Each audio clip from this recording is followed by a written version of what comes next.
benar Bapak. Bapak, kami adalah yang Bapak yang setia Tuhan.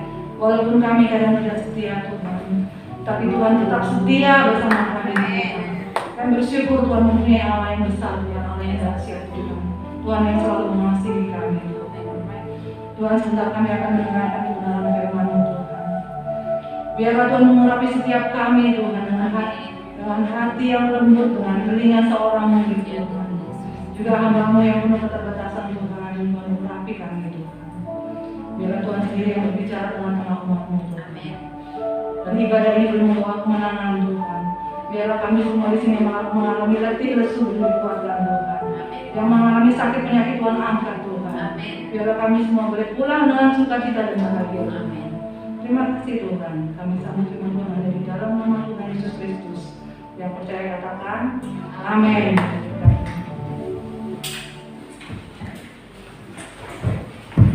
Shalom. Puji Tuhan. Kita bertemu kembali. Kita akan mendengarkan kebenaran firman Tuhan yang akan membawa tema tentang taat. Ya, taat. Apa arti taat? Taat itu adalah mematuhi perintah. Ya. Taat itu pilihan antara pengetahuan dan kuasa kita yang terbatas dengan hikmat dan kemahakuasaan yang tidak terbatas. Ya, jadi taat itu pilihan. Kita mau ikut yang mana? Kita mau ikut dengan kuasa kita yang terbatas atau dengan hikmat Tuhan yang tidak terbatas. Kita akan membuka Kejadian 3. Kejadian 3 ayat 1 sampai 10. Saya membaca ayat yang ganjil, ibu bapak saudara membaca ayat yang genap. Kejadian 3 ayat 1 sampai 10. Ayat 1. Manusia jatuh ke dalam dosa. Adapun ular ialah yang paling cerdik dari segala binatang di darat yang dijadikan oleh Tuhan Allah. Ular itu berkata kepada perempuan itu, tentulah Allah berfirman, semua pohon dalam taman ini jangan kamu makan buahnya, bukan? Lalu seorang perempuan itu kepada ular itu, buah pohon-pohonan dalam taman ini boleh kamu makan. Tetapi tentang buah pohon yang ada di tengah-tengah taman, Allah berfirman, jangan kamu makan apapun raba buah itu, nanti kamu mati. Tetapi kamu berkata kepada perempuan itu, sekali-sekali kamu tidak akan mati. Tetapi Allah mengetahui bahwa pada waktu kamu memakannya matamu akan terbuka dan kamu akan menjadi seperti Allah, tahu tentang yang baik dan tentang yang jahat. Perempuan itu mengira bahwa buah baik dengan mengajarkan sejarahnya. Lagi pula kaum itu menarik hati karena beli perhatian. Lalu mengambil buahnya dan dimakannya dan diberikannya juga kepada istrinya bersama-sama dengan dia. Dan suaminya memakannya. Maka terbukalah mata mereka berdua dan mereka tahu bahwa mereka telanjang. Lalu mereka menyemat daun pohon ara dan membuat cawat. Ketika mereka mendengar bunyi lambang Tuhan Allah yang berjalan-jalan dalam taman itu pada waktu hari itu, bersembunyilah manusia dan istrinya itu terhadap Tuhan Allah antara pohon-pohonan dan taman. Tetapi Tuhan Allah memanggil manusia itu dan berfirman kepadanya, di manakah engkau? Ia menjawab, ketika aku mendengar bahwa engkau ada dalam taman ini, aku menjadi takut karena aku telanjang, sebab itu aku bersembunyi. Ya. Dalam contoh Alkitab, yang pertama tidak taat adalah manusia itu yang bernama Hawa dan Adam. Ya. Adam dan Hawa disebutkan sebagai manusia yang tidak taat pertama kali, dan itu akibatnya adalah sangat fatal ya. Kita yang laki-laki akhirnya harus bersusah payah mencari pekerjaan ya kan. Yang perempuan harus bersusah payah dalam melahirkan. Ya toh. Seringkali dalam kehidupan ini kita manusia itu juga tidak taat karena bapak nenek moyangnya itu sudah dari awal sudah tidak taat ya toh. Tetapi karena kita punya Tuhan yang contohnya itu Tuhan Yesus itu taat, makanya kita tetap harus mengambil background adalah Tuhan Yesus contoh kita ya sebagai yang taat sampai mati ya. Orang yang tidak taat itu akan menjadi tidak tenang ya, akan menjadi tidak takut. Dalam hal simpel ya, kadang-kadang saya sebagai ibu pendeta pun kadang-kadang ingin bukan ingin ya, berbuat kesalahan, ya kan, berbuat kesalahan secara sebenarnya ada perasaan menolak ya. Suatu saat saya di Surabaya itu ya, kan di situ ada flyover ya, flyover itu ada jam-jamnya boleh naik ke atas, ya kan, ke atas flyover itu karena Surabaya kan macet. Jadi ada jam sekitar jam 4 sore sampai jam 7 sore itu motor boleh naik ke atas, tapi sebelum jam itu nggak boleh. Anak-anak saya cerita, aduh mas, saya itu biasa naik ke situ, katanya gitu kan, jadi orang Jessica biasanya. Saya bilang, apa nggak ada polisi? Saya bilang gitu kan. Enggak mah, emang kalau kita naik ke situ mengambil jalan nggak macet, karena motor terlalu banyak di Surabaya. Suatu saat hari Minggu, sebenarnya saya bukan tergoda untuk menghindari macet ya, cuma saya mencoba. Akhirnya saya lewat situ juga sebelum jam 4 sore. Saya lewat, karena ada beberapa motor lewat di depan saya itu ya. Saya lewat, baru sekali mencoba saya lewat situ ya, baru sekali. Tiba-tiba muncul polisi itu di belakang pot-pot itu loh. Padahal di flyover, saya kan ternyata kalau ada polisi di pot-pot bunga kan. Orang saya bayangkan polisi pasti di bawah, ngapain dia naik ke atas ya. Polisi itu di atas pot bunga muncul. Dalam hati saya gitu kan, depan saya langsung diberi ketangkep, saya langsung sembunyi di samping mobil. Jadi mobil itu saya langsung menunduk gini, saya di samping mobil. Saya di samping mobil, tapi perasaan saya takut itu sampai di bawah itu sampai takut dikejar, kata kita bermobil veteran gitu kan. Saya lolos, tapi apakah dengan lolos itu saya merasa tenang? Enggak tenang ya, tapi dengan pelajaran itu aneh Pak, saya gitu kan Jessica sama Jacob ya, nggak usah lewat situ ya, saya bilang gitu kan sama mereka. Itulah ya, karena nggak taat. Akhirnya kita menjadi tidak tenang, itu contoh simpel ya. Akhirnya anak-anak gue itu saya bilang, kalau kalian sampai ketangkep, bayar kamu sendiri ya, ngurus sendiri, saya bilang gitu kan, supaya anak-anak ini tidak mengulangi ya kan. Baru sekali itu kan, saya ini ngomong gitu namanya, kok bisa ada polisi gitu ya? Karena nggak nyata kan, tapi polisi naik ke flyover ya kan. Itulah ya. Contoh yang paling simpel, taat itu, kalau kita taat itu pasti lempeng, lurus ya. Tapi kalau tidak taat, kita pasti ada suatu perasaan yang terjadi. Ada statement ya, kita dengar baik-baik. Bila Anda lancar berbuat dosa dan kehidupan Anda baik-baik saja, ya. Bila Anda sering berbuat curang dan bisnis Anda lancar-lancar saja, bila Anda sukses menjahati orang-orang secara diam-diam dan Anda tampil seperti malaikat di hadapan semua orang, maka berhati-hatilah, ya. Karena jangan-jangan iblis itu nggak melawan kita sama sekali, ya. Jadi jangan tenang-tenang kalau kita itu berbuat dosa, terus kayaknya kehidupan kita baik-baik saja, itu ya. Terus jangan kalau kita berbuat curang, tapi kok kayaknya bisnis tetap lancar-lancar aja, ya. Terus kita sukses, iri, jahat sama orang lain, itu jangan bangga, ya kan? Kita harus hati-hati, ya kan? Banyak orang kan melihat kok orang fasik itu kayaknya lebih diberkati dibanding saya yang setia Tuhan. Saya ini rajin ke gereja loh, saya ini rajin konser, saya ini rajin ibadah, saya itu gak pernah jalan sama orang. Tapi kok kayaknya orang itu kok kayaknya lebih dari saya Tuhan. Kaya, punya apa, sesuatu segala dia yang ada, dia mau, dia bisa Tuhan. Kadang-kadang pasti ada dalam hati kita ya perasaan seperti itu ya. Tetapi di sini kita harus waspada. Jangan-jangan iblis itu sudah jadi temanmu. Makanya kita sudah tidak mempunyai hati nurani. Ya, jadi kalau iblis sudah berjalan sama kita itu kita harus hati-hati, ya kan? Coba kita baca Roma 1 ayat 28 sampai 32.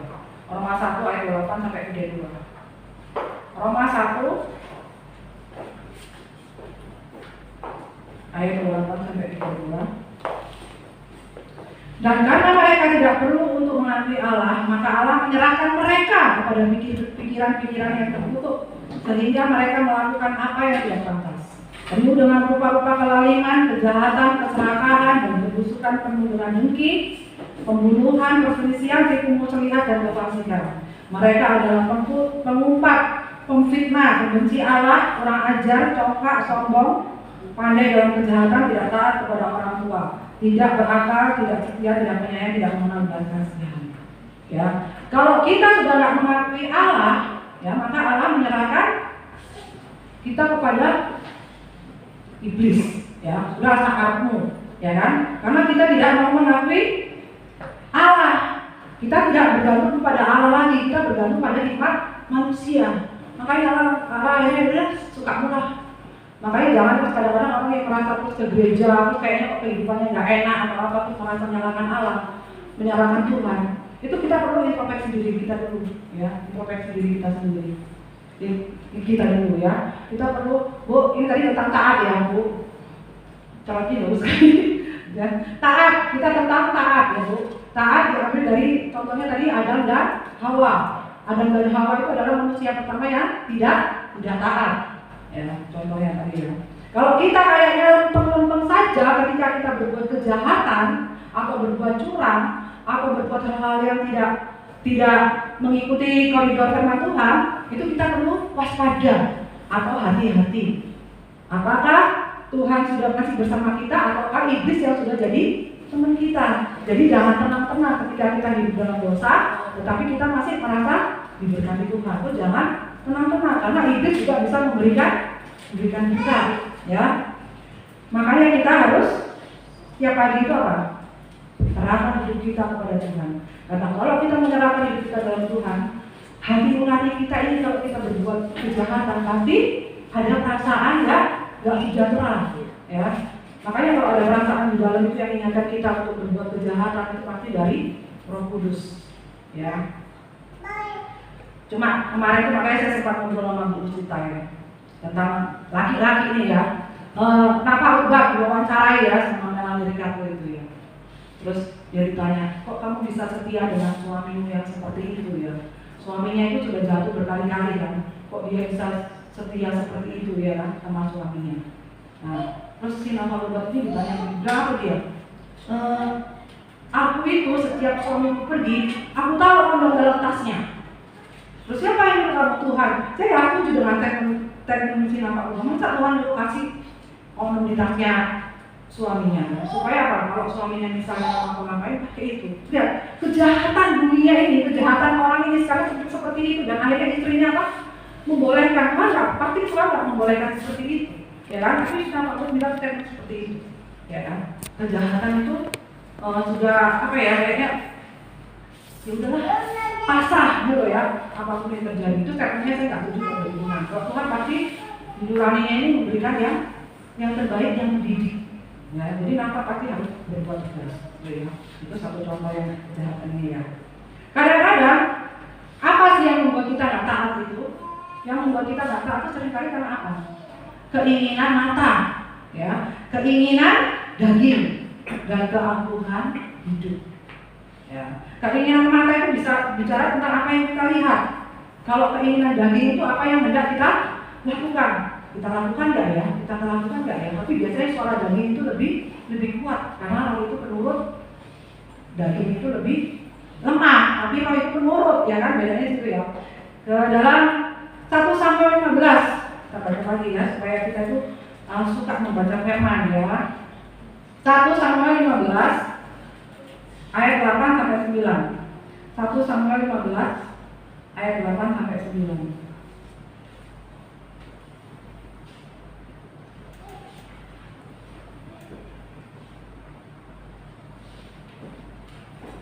Saul ditolak sebagai raja. Berkatalah Samuel kepada Saul, aku telah diutus Tuhan untuk mengurapi engkau menjadi raja atas Israel, umatnya. Oleh sebab itu dengarlah bunyi firman Tuhan.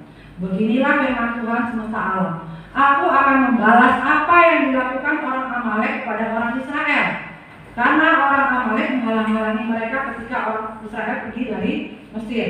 Jadi, pergilah sekarang, kalahkanlah orang Amalek, tumpaslah segala yang ada padanya, dan janganlah ada belas kasihan kepadanya. Bunuhlah semuanya, laki-laki maupun perempuan, anak-anak maupun anak-anak yang menyusu, lembu maupun domba, unta maupun keledai. Ayat 8 langsung. Ada raja orang Amalek ditangkapnya hidup-hidup, tetapi segenap rakyatnya ditumpasnya dengan mata pedang. Tetapi Saul dan rakyat itu menyelamatkan Agag dan kambing domba dan lembu-lembu yang terbaik dan tambun pula anak domba dan segala yang berharga. Tidak mau mereka menumpas semuanya itu. Tetapi segala hewan yang tidak berharga dan yang buruk itulah yang ditumpas mereka. Lalu datanglah firman Tuhan kepada Samuel demikian, aku menyesal karena aku telah menjadikan Saul raja, sebab dia telah berbalik daripada aku dan tidak melaksanakan firman-Ku. Maka sakit hatilah Samuel dan dia berseru-seru kepada Tuhan semalam-malaman. Ya kan? Saul ditolak menjadi raja karena apa? Karena tidak taat. Tuhan menyuruh dia menumpas raja orang Amalek dan rakyatnya dan menghancurkan semua yang ada di situ. Tetapi dia karena keinginan matanya yang melihat mungkin dombanya tambun-tambun atau lapanya berlimpah, dia tidak taat kepada Tuhan. Dan akibatnya adalah fatal. Ya kan? Saul ditolak menjadi raja dan Tuhan menjadi kecewa dan jengkel banget sama Saul. Ya. Demikianlah kita anak-anak Tuhan ini ya. Kita di sini apa? Kita harus tahu. Kok kayaknya firman Tuhan ini ayat Alkitab ini kok isinya 10 perintah ini jangan. Kok kayaknya apa ya? Mengekang banget gitu loh ya. Ayat firman Tuhan ini kok kadang-kadang kayaknya mengekang banget. Ya. Kenapa harus diberikan firman seperti itu? Karena Tuhan itu penuh kasih. Tuhan itu tahu ya, kalau misalnya kita semua ini nggak diberikan peraturan seperti itu, kita pasti akan kacau banget ya. Tuhan motivasinya memberikan kita 10 perintah itu supaya kita itu bisa jalan sesuai dengan peraturan dan kita bisa taat. Kalau memang kita taat dalam peraturan itu, kita bisa mempunyai hidup yang sejahtera. Ya, jadi motivasi Tuhan itu menyuruh anak-anaknya taat itu karena Tuhan tahu bahwa kalau kita nggak taat itu pasti ada sesuatu yang terjadi dalam kehidupan kita. Jadi motivasinya itu kasih. Tuhan karena mengasihi kita, menyayangi kita, dia seperti itu ya. Kata jangan itu kalau dalam kita bukan no ya. Kalau itu kan cuma jangan gitu ya. Tapi kalau di sini artinya apa? Doa. Dan itu jadi ada kata kerja di belakangnya ya. Jadi kata kerja itu yang mendampingi misalnya jangan melakukan ini karena efeknya seperti ini. Tapi kalau no itu kan cuma tidak gitu ya. Ya itu. Tetapi seringkali iblis itu mengalihkan perhatian kita. Sehingga kadang-kadang kita berpikir bahwa kita mengalami masalah atau persoalan itu karena Allah kejam. Karena Allah itu jahat. Padahal kalau kita mau duduk tenang, duduk diam, kita introspeksi diri kita ya, pasti ada sesuatu something yang membuat hidup kita itu seperti apa. Ya. Jangan merasa menjadi orang yang penting tidak mengganggu si A, tidak mengganggu si B. Aku rajin ibadah, aku rajin setiap hari, hidupku akan seperti ini, gitu ya. Firman Tuhan mengajarkan kita taat itu tujuannya, motivasinya bukan untuk kehidupan kita sendiri, bukan untuk kita menjadi orang yang egois. Kita menjadi orang yang karena sudah punya ada pelayanan, aku nggak mau membantu si A si B. Ya, itu bukan seperti itu. Tapi Tuhan tujuan Tuhan supaya kita taat itu ya supaya kita juga bisa mengasihi orang lain. Ya, makanya orang-orang tua itu seperti Tuhan kita. Orang tua itu karena mengasihi banget kepada anak-anaknya, seringkali orang-orang tua itu menasehati anak-anaknya. Apalagi mama-mama itu paling cerewet. Makanya anak perempuan di tempat ini kalau dinasehati sama mamanya jangan sakit hati, ya kan? Yang laki-laki juga jangan sakit hati. Kenapa? Pengalaman mama ini lebih duluan. Apalagi soal perjodohan itu ya. Kalau mama-mama itu sudah mengalami. Kenapa? Punya pendamping suami ya, itu nggak segala sesuatunya menurut suaminya setiap hari kamu cantik, kamu baik, ya kayaknya setiap hari itu kok romantis banget waktu pacaran.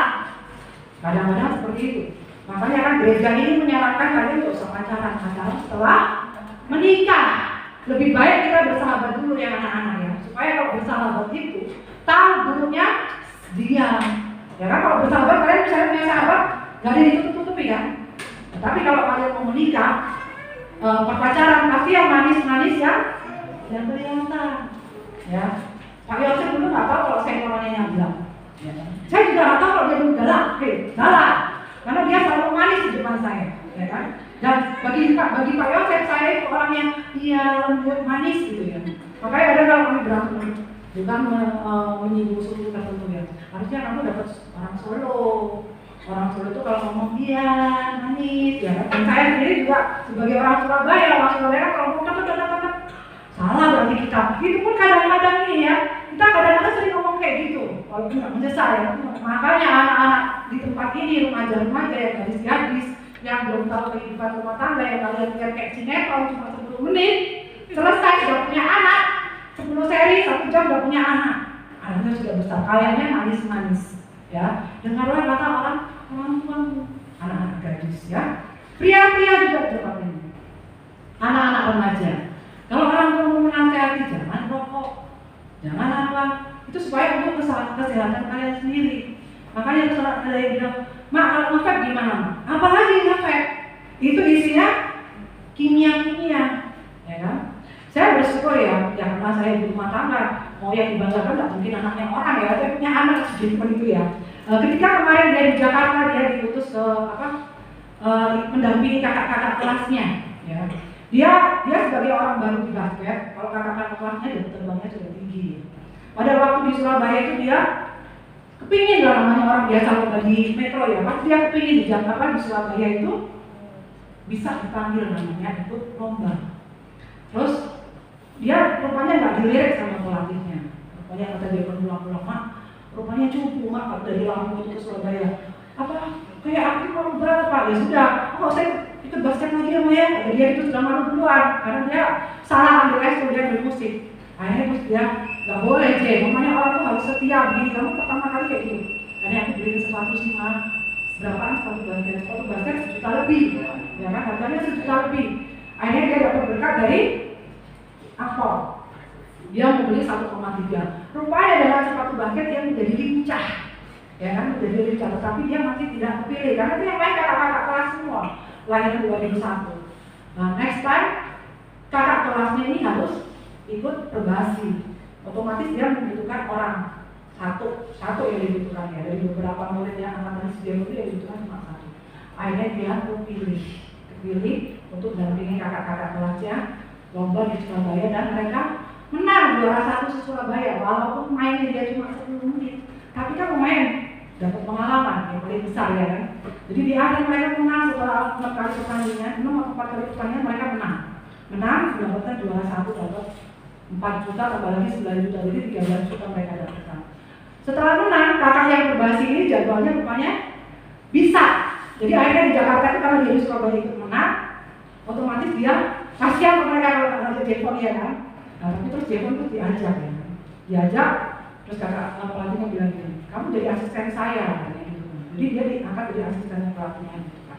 Kalau asisten kan harus rapi, harus pakai ini. Saya bilang, kamu kalau dengar-dengaran sama mama enak kan, akhirnya kamu bisa di Jakarta. Karena kamu apa? Kamu gak gampang lemah dulu. Kamu taat sama pelatihmu, kamu gak ngesok kayak kamu di Lampung. Mentang-mentang kamu merasa sudah bisa basket, di Surabaya kamu gak mau belajar. Akhirnya dia pergi ke Jakarta. Dan yang membuat saya ngomong kayak gini apa? Saya puji Tuhan nih ya. Di Jakarta itu mereka kan ada 13 anak. Mereka pergi ke mana? Ke PIK. Ya, PIK. PIK itu suatu destinasi di Jakarta yang lagi top. Itu kan dia ini kadang-kadang minder ya, makanya ini loh. Kalau anak campuran tuh kita harus gini ya, dia minder. Ma yang pergi Cina-Cina semua loh, mas. Kamu itu juga ada keturunan Cina ya, saya itu pernah cerita gitu. Terus kenapa kalau Cina-Cina semua sebenarnya gitu kan? Kita tuh semua sama sebenarnya gitu. Terus aku tuh nggak mau ikut. Loh kalau kamu nggak mau ikut cuma gara-gara kamu Cina ya, apalah sebenarnya gitu. Apa bukan Cina lucu lah kamu sebenarnya gitu kan? Akhirnya terus dia bilang antara ikut ya, terus aku nggak mau ikut. Kenapa kamu nggak ikut? Karena setelah dari PIK mereka mau dugem. Oh iya, saya bilang, kamu nggak kepengen dugem? Lo pernah loh kamu di Surabaya itu kayak dugem-dugem itu nggak ada, saya bilang gitu kan. Nggak mau, aku banyak temennya nih. Terus saya tahu temennya. Nggak lama, aku kan kalau dia juga tahu sih firman Tuhan itu mana yang benar, mana yang enggak. Dia bisa benar-benar begitu. Ya dan saya sebagai orang tua saya tentu bangga karena saya bisa memilih, ya kan? Kalau dugem itu tidak kebagusan. Ya kan, tidak kebagusan, tidak bagus kalau gitu ya. Akhirnya dia di kamar sendirian. Dan puji Tuhan di situ dia akhirnya pelatihnya sayang sama dia kan. Pelatihnya orang Chinese juga dia sayang, dia pokoknya kan karena si dia ini irit bener. Udah saya bilang kalau Jakarta mahal-mahal jangan beli makanan. Beli cuma kasih telur terus ya kan. 15.000 di situ. Pelatihnya nambahin aja apa. Sudah kamu jangan malu-maluin ya, mama Samwi kamu beli kasih telur terus. Enggak uangnya biar bisa pulang ke dia. Apa untuk aku jajan yang lain. Tapi di situ saya bersyukur anak-anak saya tahu, ya kan? Anak yang di sini juga tempat saya tinggalkan, saya pikir, aduh, apa bisa dia ujian? Tapi puji Tuhan dia mendengar. Kamu belajar karena ini ujian cuma terakhir dan akhirnya dia mendapatkan nilai yang bagi saya cukup memuaskan ya, karena kan benar-benar di target. Itulah ya. Kalau kita anak ini taat pada Tuhan.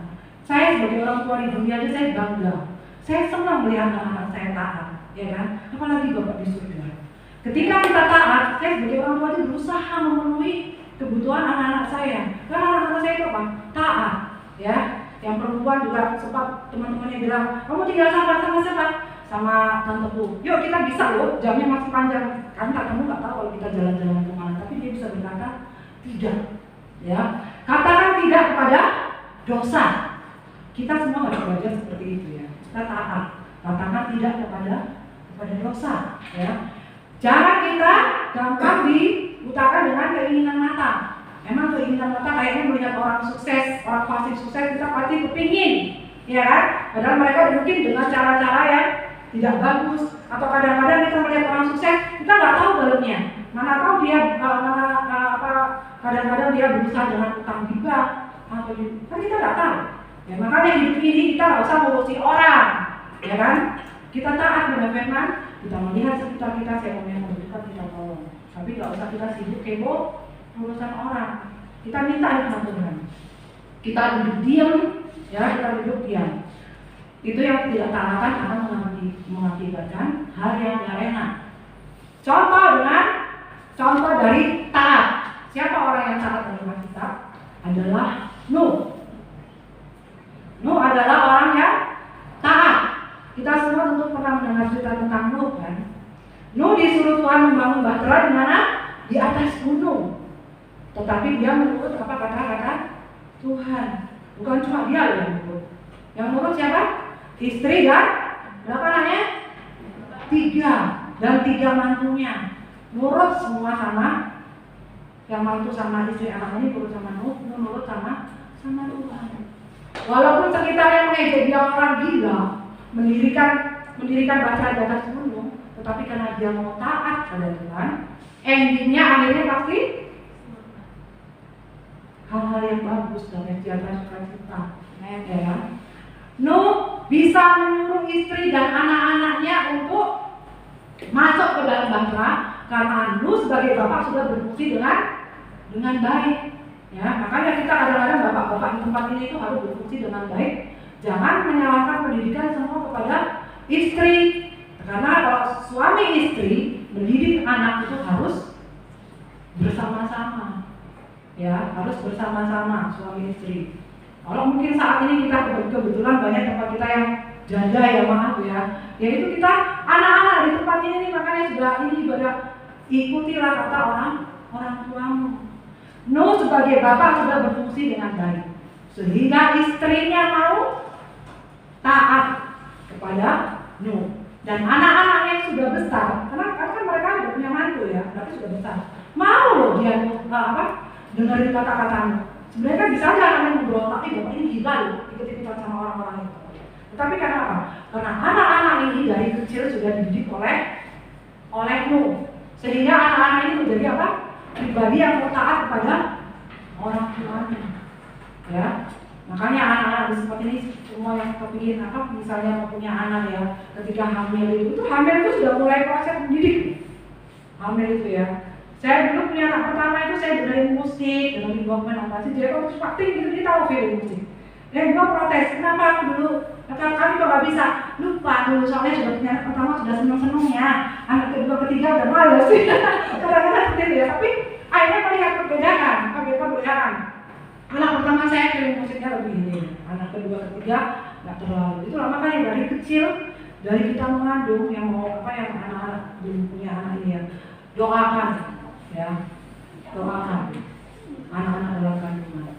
Ada orang yang katanya kalau punya baby itu nggak enak, kalau malam nangis aja. Anak saya juga. Karena saya setiap saya hamil, saya belum tidur, mama sudah ngantuk, saya bilang gitu kan. Jadi mereka pun juga mengikuti seperti itu polanya setelah anak kita lahir. Mama kan juga udah ngalami ya. Juga udah ngalami kan, makanya nggak apa. Kalau kita mau anak kita menjadi seperti apa itu dari kecil sudah kita didik. Ya, makanya orang-orang tua di sini didiklah anakmu dengan benar supaya ketika mereka besar mereka taat dengan peraturan, taat dengan Tuhan. Ya, memang Tuhan kita mencoba mengajari kita untuk seperti Nuh. Ya, dia taat. Kita nggak bisa introspeksi diri kita. Apakah kita sudah taat pada Tuhan atau belum? Kalau orang yang taat itu pasti hidupnya bergaul dengan Allah. Kita suka berdoa, suka duduk diam baca firman.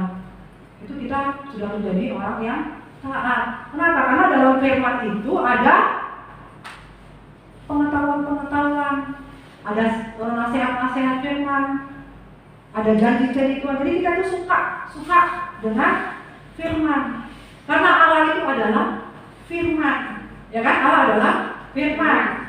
Jadi kita suka firman, ya.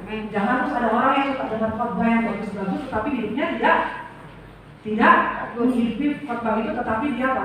Oh, ini khotbah ini untuk si A, khotbah ini untuk si B, khotbah. Nggak usah. Kita introspeksi diri kita sendiri, ya. Jangan cuma dengar khotbah, tapi kita harus menjadi pelaku firman Tuhan, ya. Tuhan Yesus telah memberikan teladan. Ya. Ibrani 5 ayat 8 sampai 9, ya. Tuhan Yesus telah memberikan teladan. Sampai mati dia tetap di kayu salib taat kepada Bapaknya. Itu yang menjadi panutan kita, ya. Banyak contoh-contoh Alkitab untuk kita taat, ya. Itu yang kita harus hidupi. Kita harus taat kepada nama Tuhan, ya. Kalau kita sudah tahu kita taat atau tidak, itu kita harus tahu cara hidup kita. Apakah kita itu sudah hidup bergaul dengan Tuhan? Apakah ketika kita berbuat jahat itu kita ada hati nurani yang apa? Yang bersuara, mencurani orang, atau kamu mau bohongin orang?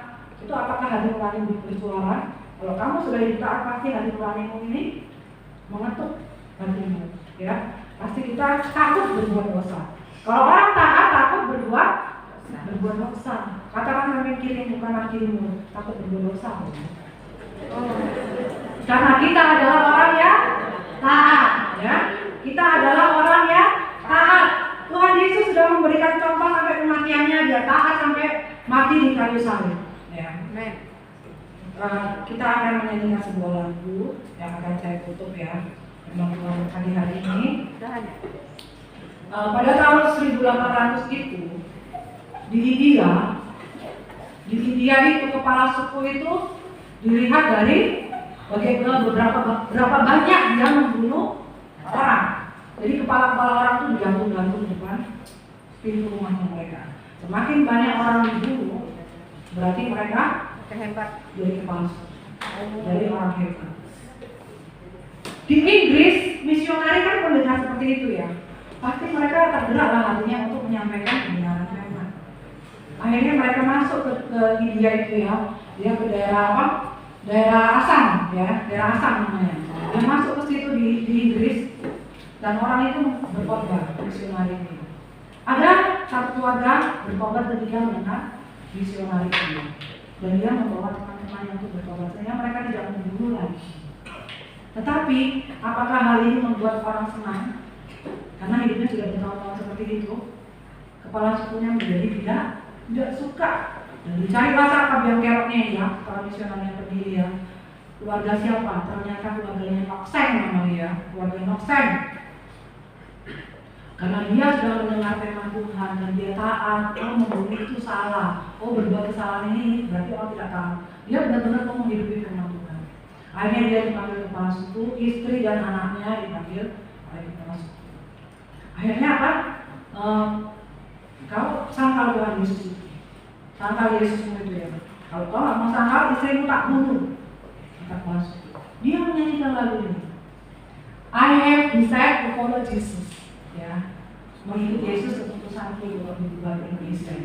Jadi dia akhirnya apa? Istrinya dibunuh depan dia tetap nyanyi itu, ya. Mengikut Yesus keputusan seluruh Indonesia, ya. Dia mau taat sampai mati, ya.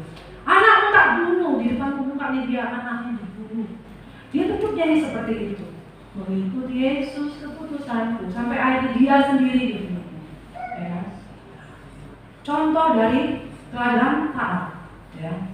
Puji Tuhan kita seperti saat ini belum mengalami seperti itu, ya. Tetapi mari kita tetap siap, ya. Kita siap sedia. Apapun yang terjadi dalam kehidupan kita tetap taat kepada Tuhan, taat pada firman Tuhan, ya. Supaya hati nurani kita ini tenang, ya. Itu kalau kita taat pada firman Tuhan itu kita akan mengalami ketenangan. Walaupun mungkin saat ini kita belum punya duit, belum punya apa, tapi kalau kita setia, kita pasti bisa menang. Ya, karena kita harus percaya bahwa Tuhan itu selalu bersama kita ya. Kita naikkan satu pujian ini. Mengikut Yesus keputusan. Bapak dan Saudara yang dikasihi Tuhan, Tuhan sudah hadir di tengah-tengah ibadah kami Tuhan, dan Tuhan sudah memberkati dari awal ke tengah hingga akhir ibadah kami Tuhan. Tuhan, kami tetap bersepakat bersatu hati Tuhan mendoakan Indonesia Tuhan. Biar Tuhan tetap memberkati Indonesia dengan kemuliaan-Mu Tuhan. Bapak Presiden kami Tuhan, beserta para menteri, DPR, wakil dan semua aparat sampai RT RW Tuhan memberkati semua mereka dengan roh takut akan Tuhan, sehingga mereka benar-benar melakukan pekerjaannya Tuhan seturut dengan perintah dan kehendak-Mu Tuhan. Biar Tuhan memberkati Tuhan para pemimpin kami Tuhan. Tuhan juga memberkati Tuhan Metro Tuhan, biar Metro pun damai sejahtera sukacita melimpah Tuhan atas setiap hati orang-orang di Metro ini Tuhan. Kami juga mematahkan menghancurkan roh jahat yang ada di Metro ini Tuhan. Kalau teroris ataupun apapun Tuhan, orang-orang yang hendak memberikan pemerintahan kami tolak, kami hancurkan dalam nama Yesus. Biarlah Metro boleh tetap menjadi kota kemuliaan Tuhan. Nama Tuhan dipermuliakan. Karena banyak anak-anak berdoa untuk kota Metro ini Tuhan. Kami juga berdoa buat para minda Tuhan, memberkati para minda beserta para pemiliknya Tuhan, anak cucu mantunya Tuhan berkati Tuhan. Apa yang dilihat sekeliling mereka Tuhan memberkati Tuhan. Sekelilingnya Tuhan juga memberkati Tuhan. Tuhan juga memberkati setiap kami yang hadir di tempat ini Tuhan. Kita angkat kedua tangan kita. Tuhan memberkati dan menyinari Engkau dengan wajah-Nya. Diberkatilah keluar masuk-Mu. Apa yang jadi pekerjaan-Mu, usaha-Mu Tuhan berhasil dan beruntung. Nama Tuhan dipermuliakan. Kesehatan, kebahagiaan, kelimpahan senantiasa mengiringi setiap kita di tempat ini. Biar damai sejahtera sukacita melimpah sampai kita pulang, sampai Maranatha Tuhan datang kedua kalinya. Dalam nama Tuhan Yesus Kristus kita berdoa. Haleluya.